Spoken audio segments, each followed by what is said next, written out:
Pagbuo daw po ng Philippine Atomic Regulatory Authority, hindi senyales ng agarang pagtatayo ng nuclear power plant. Ay, sana nga mas mapabilis eh.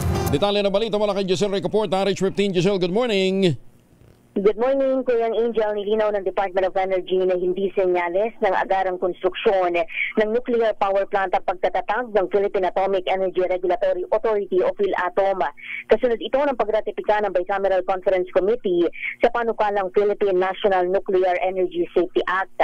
Ayon kay incoming Energy OIC Sharon Garin, ang anumang bansa na nagnanais na pumasok sa paggamit ng nuclear energy, kinakailangan dumaan muna sa masusing proseso at tumalima sa International Atomic Energy Agency para sa pagbuo ng nuclear infrastructures. Sa ilalim ng Philippine Energy Plan, target ng bansa na makapagtayo sa 2032 ng sarili nitong nuclear power plant. Noong December 2024, nakompleto ng International Atomic Energy Agency yung kanilang follow-up integrated nuclear infrastructure review mission sa Pilipinas. Pinagtibay nito ang patuloy na progreso ng bansa sa pagdevelop ng mga kinakailangan ng mga infrastruktura upang suportahan ng nuclear energy program. Ito si Giselle Recaport para sa DZRH, una sa Pilipinas, una sa Pilipino. Maraming salamat, Giselle.